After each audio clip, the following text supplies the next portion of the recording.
Hello, and welcome back to Catapult Your Career, where we delve into the reality of various careers and explore practical advice for numerous professions. And on this particular episode, we're looking at another kind of specific career in the world of a mental health researcher, and we're going to talk about various terms, various terminologies, and the wider experience. But I have none other than a good friend now that I've known for a little while, who's both a mental health researcher and coach in Maev. So, how are you, Maev? I'm good. I'm delighted to be here. Yeah, thank you for having me on. Yes, no problem at all. No problem at all. And like I said, we met on our own coaching journey. So we did our coaching course at the same provider, and we've kind of been continuing paths since then. But your kind of main, I suppose, main aspect or day job, or where you've had a lot of experiences in this kind of academic world of being a mental health researcher. But to start us off, I suppose, give us a bit of an introduction to yourself and your kind of potted history, your background. Yes. Okay. Yeah, so I work as an academic 4 days a week. And we met when I had just finished my PhD in social psychiatry, and I'll unpack some of these terms in a moment. And I was thinking I wanted to do some coaching alongside that, but my main kind of first career um, is is as an academic working in a university. I'm at University College London at the moment. And the kind of field I'm an academic in is mental health, which I find really exciting because there is so much we don't know about what is going on in our minds, and so much to find out. And I guess that's what I see my job as doing, finding out things we don't know about our brains and emotions and how to get through life with as little distress as possible. So I guess it sounds like it might be quite a deviation from coaching, but in other ways, coaching is very much compatible with that in the day-to-day moments of people's lives, getting to the life they want to live with less suffering and more fulfillment. No, I love that. Yeah, and like you said, that the coaching skills, and often, you know, coaching is a very kind of good discipline in itself, but it complements a lot of other aspects. And Absolutely. you can ultimately, like you said, utilize your experience in that academic world and that research world, and use that coaching skill set to then bring other people on their journey, perhaps around mental health. Um, but Yeah, what absolutely. what is I suppose, like you mentioned, you started to kind of touch a little bit on your background, but what would you say is a mental health researcher for the layman? Yeah, that's a good question. I guess so I'm employed by a university. I work in around academics who do lecturing. And I guess I don't actually do that much lecturing because the way it works when you get into higher education, if you are on that kind of career path, if you're at university now or thinking about university, the people who are teaching you will most likely have done PhDs in the area they're teaching you in. And then they either there are kind of two main paths you can get, or in terms of job contracts, just practically. A lecturing contract, which is usually more long term, and you give lectures on a course, let's say psychology or psychiatry or sociology or whatever the course is called, mental health. And the other path is to gain research grants. You apply for funding pots from the government or from charities to find things out that we don't know.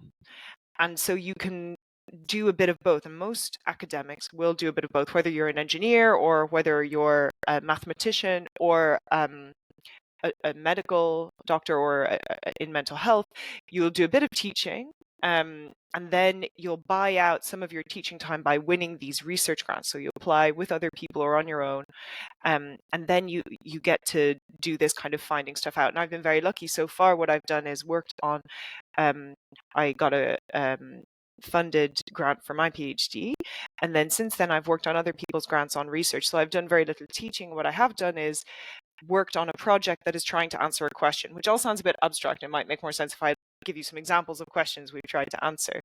Um, so initially we were trying to, the first project I worked on before I started my PhD was about involuntary treatment, and trying to understand how we can make involuntary treatment basically more ethical and more in alignment with shared decision-making principles that we have in psychiatry, that people are making decisions about their care and being involved in decisions about their care. There's a terrible history in psychiatry and in people with severe mental health problems of not being involved, and very stigmatizing messages of, well, we're going to section you or lock you away in an institution and you don't get to decide anything. So that was the first project I worked on. I thought, this is so exciting. We're trying to learn something new here, and we're trying to, I guess, make the world more fair. And now I'm working on a project about depression. So we're trying to reduce symptoms of depression in people who have had depression for years and years by connecting people with their local communities. And we're doing that in a randomized control trial, which is a research method, which I can talk more about as well. Sorry, that was a lot. No, don't apologise. I think it's good. It gives a bit of a wider understanding about the role, and even you've touched on different subjects. That because obviously mental health is a very much a high level term. Really, it encapsulates lots of different aspects. And I suppose going down that route as well, in terms of the various fields or specialisms in mental health, because obviously I presume one mental health researcher could be completely different to another one in terms of what they do. What would you say are some of those broad blocks of where a mental health researcher, in terms of the fields, that they could potentially get into? That is a very good question. And it's a very new term to talk about mental health and to say things uncontroversially, like we all have a mental health. But not very long ago, there was mental illness and you didn't want it. That you tried to avoid it. And if you had it, it was unfortunate. And we're learning more and more. There's much more funding going into trying to understand mental illness. And now people more generally say that everyone has a mental health, like you have a physical health that you're trying to maintain and keep well. But my actual field is in psychiatry. And it might just be useful here, because I get this question a lot, to briefly say psychology, psychiatry, mental health. What are we talking about? Definitely. And so I guess mental health is, we all have brains, and we all have that are sometimes doing happier or less happy. And then there's separately, mental illness is usually when we're talking about a diagnosis. Somebody has been diagnosed by a mental health professional. And psychology as a field, as a research discipline, is trying to understand the mind. So we're not necessarily talking about when people are low, or let's say they're hearing voices, or they have anxiety or OCD. Psychology is just trying to understand people. So intergroup relations, studying mice sometimes to understand how humans might, how mice learn can influence what we think about humans, and then later on we test something in humans. So we're not talking about psychopathology, or something having gone wrong. And pathology means bad, like when there's a pathology in the physical body means there's an illness, and psychopathology is there's an illness of the mind. So we're talking about a diagnosis. And so all of those words are quite, medicalized, because psychiatry, so I've said what psychology is. Psychiatry is a field of medicine that deals with the brain. So psychiatrists are medical doctors who have then gone on to do a specialty in mental health, and usually in the severe end of mental health problems. Like you could do specialism in dermatology, skin, or in being a GP or whatever. Yeah.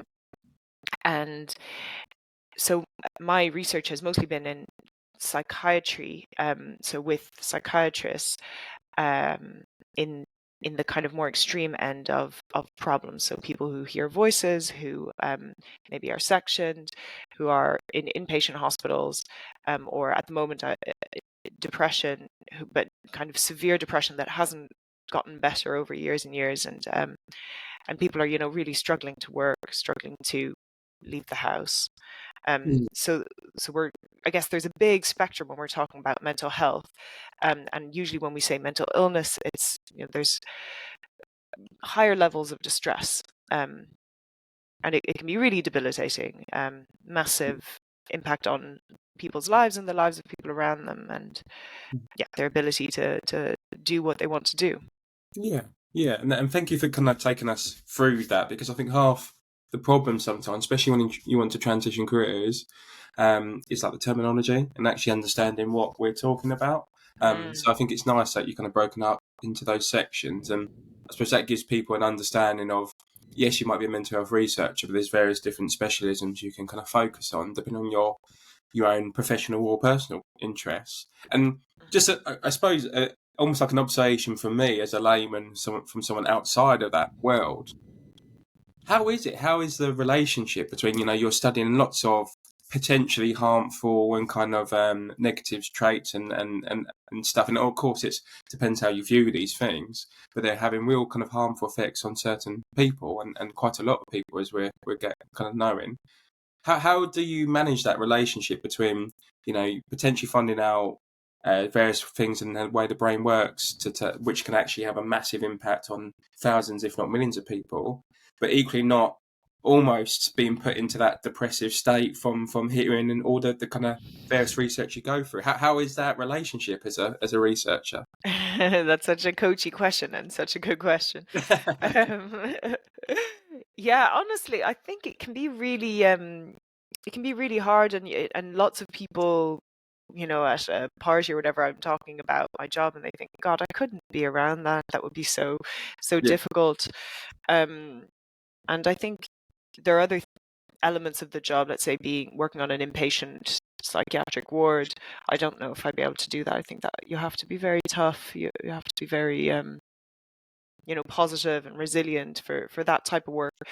But the way I see it is, I think there are days when it's obviously very difficult if you're talking to somebody who's in a really low place, who doesn't feel um, kind of hope or excitement. That is not it's not easy, and holding space for them, even not as their therapist. I'm not a therapist. I'm talking to them in my capacity as a Mhm. researcher, which is usually just writing down how they're doing and putting it into a log, which we're going to keep track of, and hopefully they're going to be a little bit better with the thing we're testing in a year, but maybe not. I'm not there to make them better, which I think is really is really tricky and really difficult, and it's something for you to think about if you're thinking about which career you want to be in.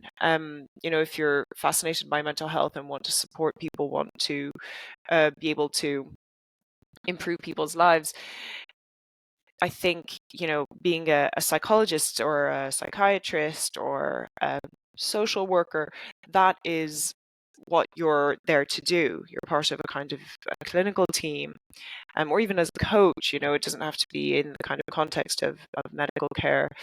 And I think there's something really rewarding and nice about that, um, and difficult. So there are definitely two sides to the coin, big responsibility.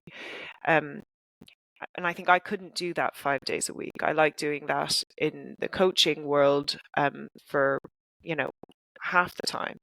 And the rest of the time, there's this kind of bit zoomed out thing that people are doing in research. And that zoom out, that kind of step back, can be lots of steps back. Like, let's say sometimes you're studying mice in a lab, which will eventually maybe help somebody someday. Yeah. But the field of research that I'm in is quite applied, and I think that's really something I really like about it. That we're talking to real people with depression. We're getting them to join our study. We're giving them either our new thing that we're testing or usual treatment, and we're going to see in a year, well, in 8 months and then in 14 months, whether they are better, whether the people who've been given this new thing we're testing are doing better. Yeah. um, and I think then the idea is, if we find out, yes, that works, that could be rolled out quite quickly. We're not talking in 20 years, we'll do 10, there'll be 50 more papers written. Loads of people in armchairs will talk about it, in fancy universities for 20 years, and then maybe somebody might do something about it. It's meant to be quite applied, and quite pragmatic. We're already, based in the NHS, so that we can test out what works and what doesn't work. And if we find this does help, the idea is that, within, I think, 5 to 10 years, it could be happening on a large scale. Yeah. Yeah. And I think thank you for kind of speaking through that, because I think there's a real key piece there for for people who might be interested in that field. And I almost relate it to any kind of more wider role in terms of a more operational role or more strategic role. An operational role, you're kind of like the Mm, firefighter, like you're putting out the fire there and then. But in that more strategic role, you're almost anticipating where the fires may be in the future and how to prevent them from even happening. And if I relate that to you, it is massive. It is like, I think you need to be of a certain type of person. So I am perhaps more in the middle, perhaps sway more to an operational role. I like to kind of treat things there and in the moment. But I like to kind of touch into strategic. So I'm very much in the middle. Whereas your role, and this is not to kind of put things in boxes, but for hopefully to help people who are listening, you're looking at the long-term strategy. And although you might not be dealing with something in the now, someone kind of presents themselves to you right now, you might be coming up with, a vital piece of research that can ultimately change millions of people's lives going forward in the future. So it's almost like that long-term play of understanding. Once we find this, like you said, it's very quick in terms of mobilising it and getting it, spread out to hospitals and communities and all the rest of it. But just because you're not seeing something in the instant that's facing you mm, right now, you could have like tenfold the impact, but like 5-10 years down the line, maybe not even that. And I think mm. that's good for people who are listening, because Yeah. it depends what type of personality you are. And I don't know if you had any kind of further reflections on that. No, I love that analogy. I'd never kind of thought of it that way before, the kind of strategy and kind of looking at a bigger picture versus kind of in the moment. And I think if we think about coaching, a lot of people and just living life, a lot of people get stuck in a sort of, oh my God, the to-do list is so long and I have to rush through the next thing. And then there's, oh my gosh, there's that tomorrow morning, God. And the not doing the strategic thing can be like, wait, actually, I don't need to do any of this, or I don't want to do this. I could do it. I'm good at it. It's not what I would like to do. And I think that there's something there in, if you want to tackle some of the bigger issues or big questions that aren't answered, you have to take a kind of a several year view of it, and then within that, the running of the study, there's loads of kind of to-do lists and operations to run as well, which involve collecting data, analyzing data, and having just a million regulations. So I guess, like, saying strategic makes it sound like, oh, it's all interesting ideas and fun. There's an enormous amount of boring administrative stuff probably in every single job, but it's towards the goal of producing research rather than producing somebody being in less pain right now. Yeah, It's the idea of gaining knowledge so that we can have a real idea of, is this better than that thing? And I think that's one of the things that it took me, just again going on about how my career and how I love it. But if somebody's thinking about, do you want to become an academic? Do you want to kind of be in a field where you're finding things out about the world that we don't know? I think that's really what it is, and that's what I find really exciting about it, is there are loads of things that we've already learned and we now know, and it's hard to imagine that we didn't know them. You think, oh, well, we always knew that heating things up did this to particles, or we always knew that how to do fire, or um, gravity. There are loads of things you're like, oh, well, that was just somehow. But at some point, a human being had a theory about it, and maybe they started out not writing papers, but they tried to communicate it with somebody, and then they did a bunch of tests to be like, hey, what happens if we throw water on the fire? What happens if we heat this up at a different speed? And that's how we've developed life-saving drugs. It's how we've developed, and lots of them are kind of accidentally. You yeah, know, antibiotics and things that kind of happened as side effects of other things. But and it sounds kind of operational or boring to have procedures and methods to study things, but that's how we narrow down what makes the difference. People talked about this a lot with the coronavirus outbreak, and how people worked out cholera outbreaks, what was happening, and that basically washing your hands made a big difference. Um, and that was done with a test with 2 towns, and they kind of tried it out in one place and then didn't do it somewhere else. And they're like, oh my God, everywhere where people are washing their hands, this is happening.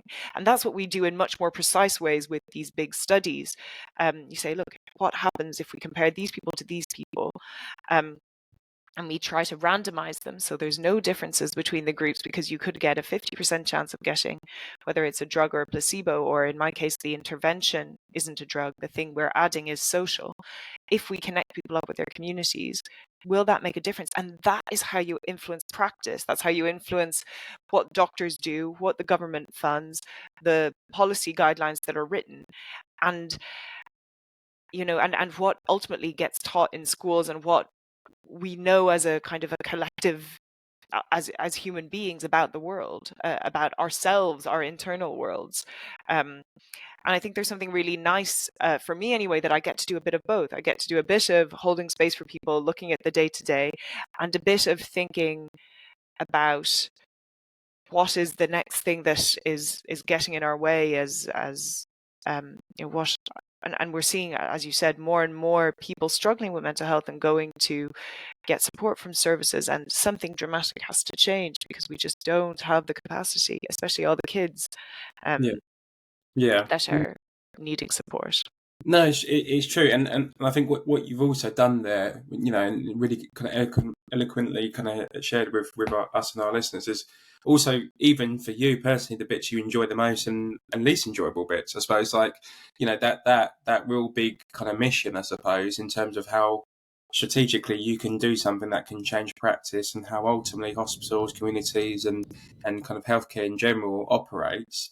Is massive. That's massive change that you can deliver, and that's like a real key aspect for people in terms of what was one of the benefits or one of the reasons or motivators someone might want to enter this world of kind of academic research, perhaps in mental health or other things. That's obviously a one massive big draw, I suppose. And perhaps it depends, maybe the procedures and processes might not be as enjoyable, but there's clearly a reason to eliminating variables, to making sure you clearly have a 1 + 1 = 2. This is the reason for why this kind of happens, I suppose, at the end of the day. And I suppose on that, and going to more like a level below, and a more, I suppose, more practical level for what this might look like if someone was to enter this industry. And it's always a tricky question to answer, but what would you say the average week looks like for you in terms of being a kind of a mental health researcher? I know you said various papers and procedures and processes, but what would if you take us through what an average week perhaps would look like? Yes, I'm going to answer that question, but very briefly before that, to make my answer make sense. Within being an academic, there are kind of a few sort of steps. So the different jobs that you can get as an academic, let's say after you do an undergrad or maybe a master's, is you'd start out as a research assistant, and that's the first job I had in this field that I really loved. And then after being a research assistant, you might do a PhD, or you might work your way up to being a trial manager, or a program manager, which is you're managing a study that might be happening in different universities in the UK. And I might answer the question for a research assistant before, so I'm currently a trial manager. And so being a research assistant, it depends which project you're on massively, and you might work across different projects. But what you get to do is very varied. Let's say if you're working on a study about depression, or about eating disorders, or about psychosis, schizophrenia, you might be recruiting people with that diagnosis. So that will involve going to clinics, it will involve maybe going to people's houses, talking to people on the phone. You have to have very strong social skills. And you would fill out research questionnaires with them. Then you might be doing data input. If it's a smaller project, you might be able to get involved in interviewing people as well. You might be able to be involved in analyzing data. And then I'm taking you through the journey of collecting data, analyzing data, writing it up into a paper to send to a journal for publication. And that would usually, in my field, involve lots of people. In other academic fields, maybe English literature or in history, you might write a paper on your own. You think, this is my take on this, that somebody hasn't looked at these documents before. But in mental health, it's collaborative, which I love. So you're spending a lot of time on meetings with people saying, should we phrase this like this? Or how about we do that? And look, you go away and write that bit and I'll write that bit. And then you bring it all together. It's like maybe doing an essay, but with lots of people where you get to say, hey, what's better here or there? And then you send it all in, you get to be authors, and it's published out in the world, and maybe a few people will read it, and you get responses on, on Threads or X or whatever. And yeah, so it's a kind of a way of finding things out and then communicating that. And what you do day to day will depend enormously on how big the project is. So if there are loads of people employed, you might just be recruiting people and collecting data. And if it's a smaller project, you might be involved in more different roles. So sometimes being involved in a smaller project means you can try out different things more and see what you like and don't like. So I started out in a very small project and I really loved it because I very quickly got to be involved in writing papers, which I was just like, what? This is a real thing. Somebody's going to pay me to do this. This is amazing. And so then I did my PhD. You get to be in charge of your own thing, which is smaller. And then now I'm on a big study, which means there's a whole team to do the analysis, and it's all protected. We're not allowed to do our own analysis because we might tamper with it. So it's all protected, and there are procedures. So a lot of my day-to-day life as a trial manager now is much more about talking to people who are doing the recruiting, helping them where I can, presenting the study to doctors or to psychologists or to teams of clinicians in the NHS and saying, look, would you mind giving this leaflet to your patient and let them know, this is an option if they'd like to take part in this study. And then lots and lots of making sure we're taking all the ethical boxes, recruiting the numbers we want to be recruiting, meeting with people. Yeah. Yeah, no, thank you, and even thank you for like breaking it down. Of, people might first point of call might be the research assistant, but then with time and experience, they might progress to a trial manager, and the differences between those two roles. And I think that's equally, really helpful for people to almost see that initial progression. And you touched it at one point around almost skills and educational requirements. You said obviously social skills is quite a key aspect for recruiting people. And even as you were talking about being a research assistant to a child manager, some of the educational requirements, I wondered as well, that might be interesting. What perhaps is it, do you need, say, degree and master to be a certain bit, but a PhD for others? What are some of the requirements you would say? That's a very good question. And I think it is changing. This will probably, what I say now might not be true in 2 years, which would be really interesting. But traditionally, to be a lecturer or to be a trial manager or the kind of thing after a trial manager is maybe a senior researcher, and then you'd be the chief investigator, who is the person who wins the money for the study and then employs a trial manager who does the kind of operational stuff day to day, and a bunch of research assistants. And yeah, so to get past the research assistant level, you would have needed a PhD for sure. And then now it's a competitive field. Lots of people have masterses. That's not how you say that. But people who come into research assistant roles often have a master's degree in a relevant field, and which would be maybe mental health sciences or some kind Yeah. of knowledge of research methods. But in the reality of it, I think the skills that you'd need and the things you'd want to enjoy and want to do more of if you want to get into kind of this field I'm in is to have very strong personal interpersonal skills, which is probably true for a lot of jobs. And I guess with the additional layer of having to be careful and sensitive in your communication, extra sensitive, because you're talking possibly to people who are having a really hard time. So there's kind of trainings there on how you have to behave by a kind of rule, tick box rule, and you have to uphold good clinical practice guidelines. But beyond that, you just want to act like a human being who gets that this is really tough and it might be a really difficult decision to take part in this research, and things that you take for granted, like leaving the house, might not be easy for everyone, and to kind of communicate with people in a respectful, empathetic way that isn't condescending, but also isn't trivializing their difficulties. So I think in terms of kind of real skills that matter, that's something else. So you have to be quite organized with all of these things, otherwise you end up breaking some ethical rule about signed informed consent and all of that, which is just that when people agree to take part in a study. And I think I was saying things are changing more and more.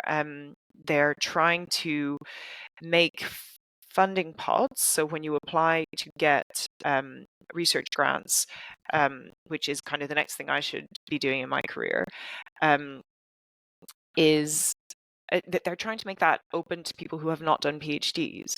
So let's say you've worked for the past few years in mental health research roles as a research assistant, or maybe a program manager, or different kind of more senior research assistant roles, and you have the skills of knowing how these studies are run, and you have an idea, you have a question you want to answer, you want to understand why CBT doesn't work for a certain group of people, or how it could be made better or adapted to a particular type of obsessive compulsive disorder or something like that, or let's say a combination of two diagnoses.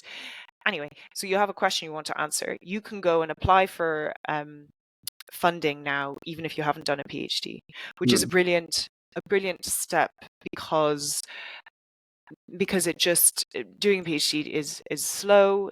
Even when it's funded, usually it's not that much money, so it's predominantly people who can rely on parental support, who end up going into it, or who have people they could go and live with, like lots of kind of practical arrangements outside of a person's academic ability, or intelligence, or how committed or how much they want it, are much bigger predictors of whether you'll do a PhD or not, which isn't fair. Yeah. And I think that's something to bear in mind, is the kind of practical arrangements, especially with the cost of living, in big cities like London, that people have to kind of take into account. And just what I would really advise for anyone thinking about these different career decisions is to ask lots of questions, because there are things that you might not realize.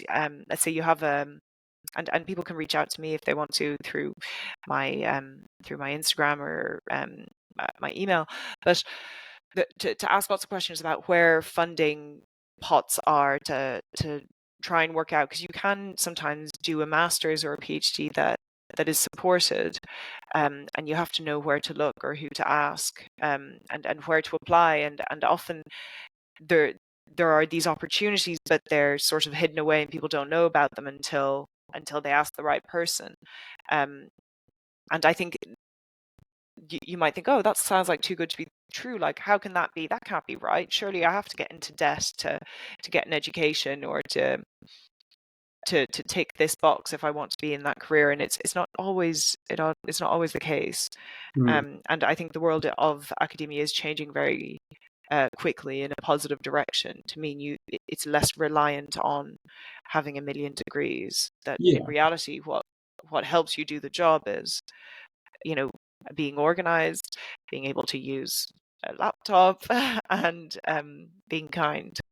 Yeah, no, it's true, and I suppose just obviously there's a lot. You mentioned a lot around the educational requirements and stuff like that, and just to quickly touch on, I suppose the more work experience. So if someone, the typical, how do I get work experience without having a job kind of thing, and if someone was wanting to kind of, whether it's volunteering or whatever realm it is, how could someone start building some of that practical experience?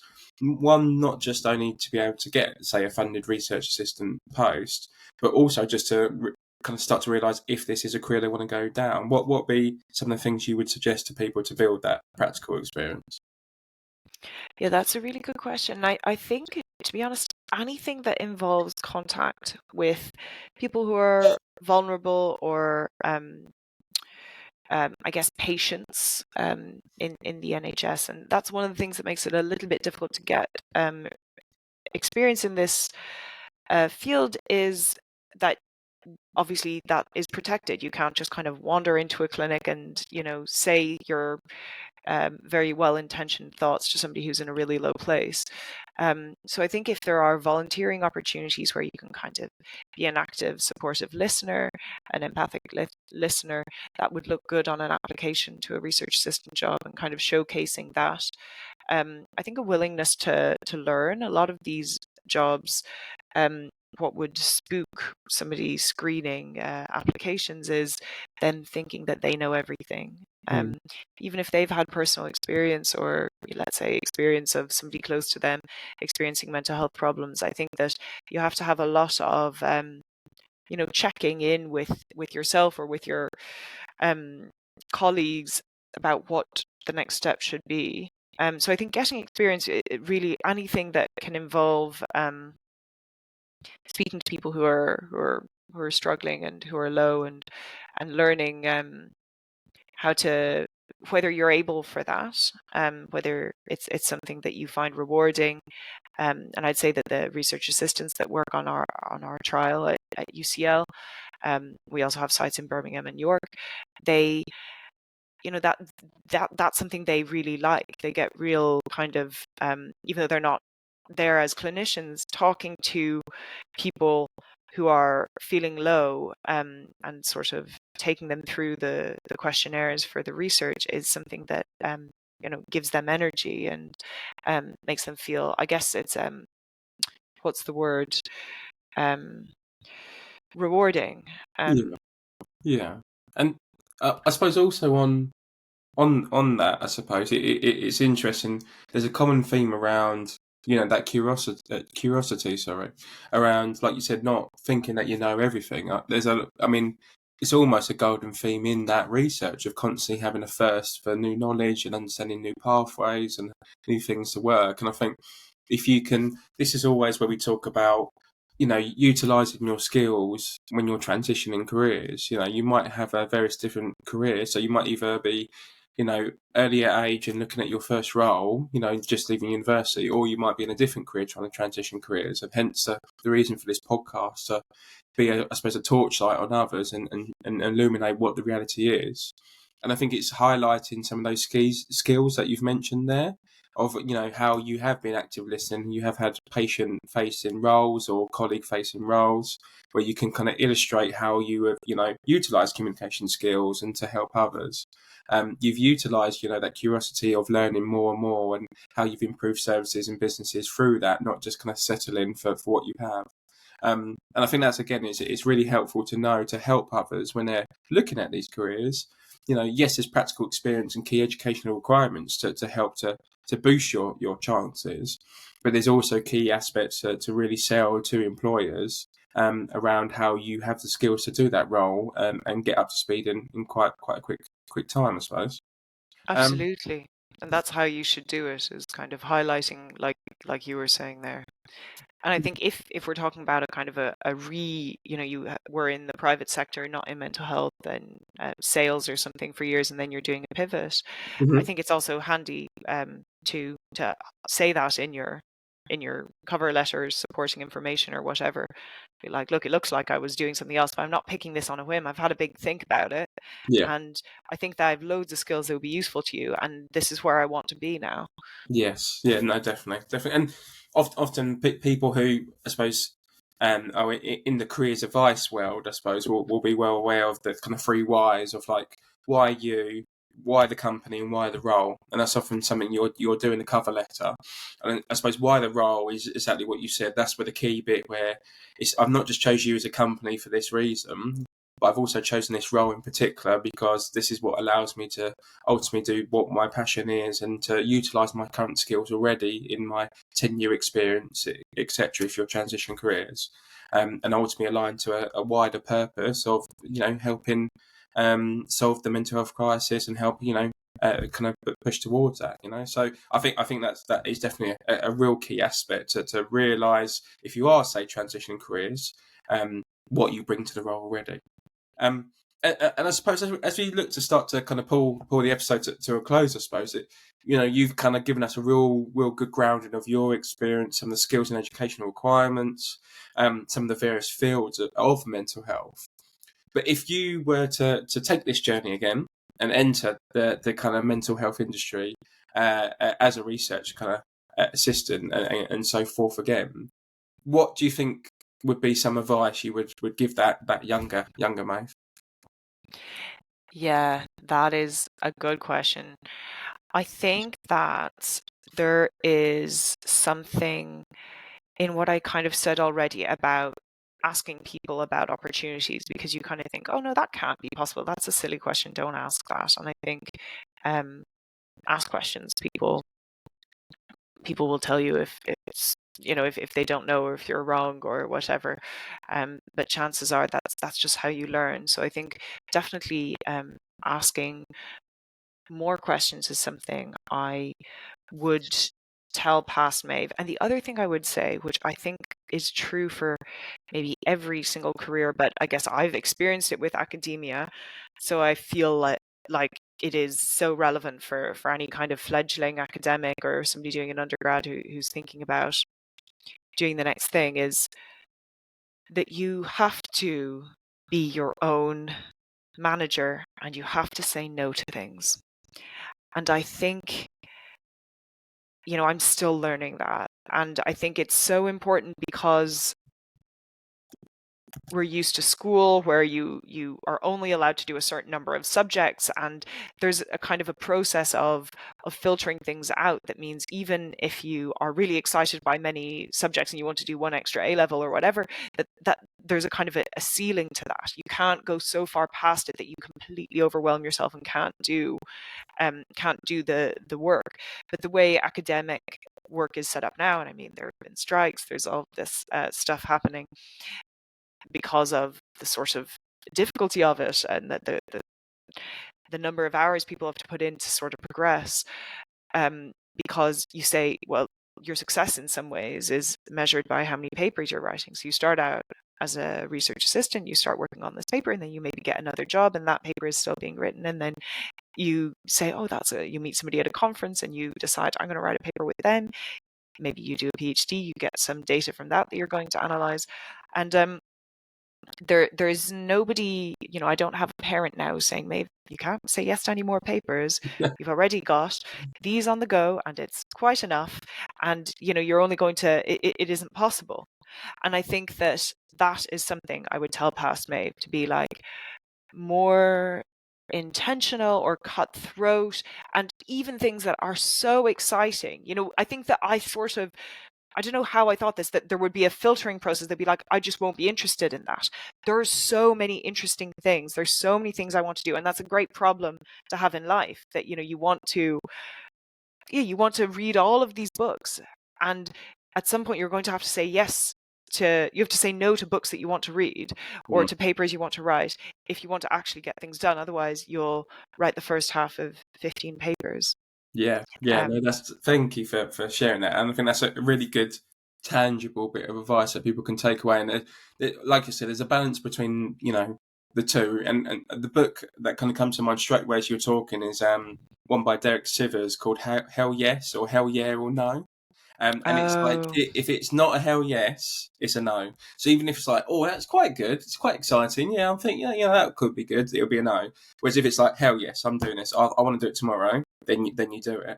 And I think that's like a good starting place. All of these are models that we can use and utilise for ourselves. It's a good starting place to say, if it's not a hell yes, it's no. But of course, like you said, there's always a balance to everything. There still might be 10 hell yeses, and then that's when there's a piece of like kind of understanding. But I think that's a good first starter to kind of start filtering away opportunities. Yeah, really helpful. And if you are, touch wood, we all get to that position, and I think that's a good place for us all to aim in terms of careers, where we are in a position where there's too many hell yeses, because ultimately you would say probably a fulfilling and rewarding career. If you have that problem, then that's when you can start being a bit more kind of practical and organised and saying, right, I've got 5 hell yeses. Which one am I going to go for? Which is going to align to the ultimate goal that I want to live and do, etc. I think that's key. Just sorry, I know we're closing off, No, it's all but good. I think that is key. Is it aligning to the goal that I want to, the way I want to be living life? So what is a hell yes will be changing every few years for you. Yeah. It might be that when I started out, what I wanted was papers, and the bar for what is a hell yes was different. And now it's like, is it building the career I want, the question I want? Is it building skills or answering, will it involve me learning new things? And so it's, and that will change like really frequently, and that's okay. In 6 months or a year, you might be thinking, actually, the amount of time I want to put into this versus what I'm going to get out is going to be different. And I think that's true for everyone if you're looking at your whole life as well. Yeah, no, It's so important. absolutely. Just like you said, and I often say the same with values. Values often are things that don't change overnight. They're things that often there's no time frame, but they same with for you for 5-10 years. They often only change over time, or big life events. Could be you losing a family member, could be the birth of a new family member. But those values, bit like goals, they're often like a shining star to aim for, and only change after longer periods of time usually. And it's very much like, what is a hell yes? That will be a very different, and it will be staying for a good 5-year chunk of your life, but it will change as you kind of grow and evolve.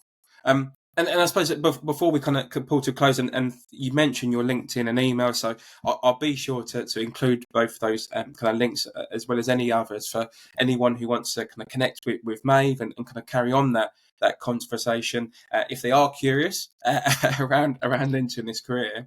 But is there anything else that you wanted to cover that we haven't discussed today, Maev?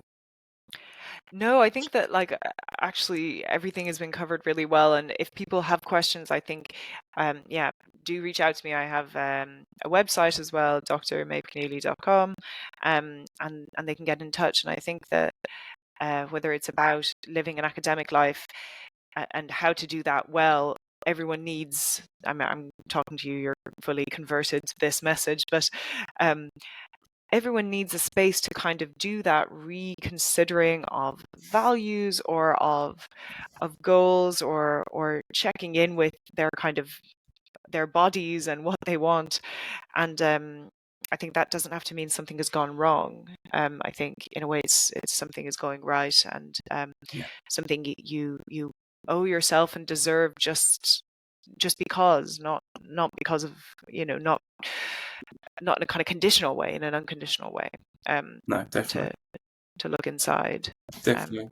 And yeah, just on that point, like I said, I'll include in the show notes kind of links to Maev, and if you had any kind of further questions around that aspect. But and equally, you can always find me at michaelglassickcoaching.com. If you're looking to transition careers as well, and hence why we had this podcast, to really start to utilise and shine the torchlight on different aspects of careers that hopefully open your eyes. And at the end of the day, if we can give at least one person more greater self-awareness and understanding of what they ultimately want to do, either myself, Maev, and all the wonderful guests we have can help you on that journey. So thanks again, Maev, for today. Well, thank you. And thanks again for all of you listeners. And we'll catch you on the next episode of Catapult Your Career.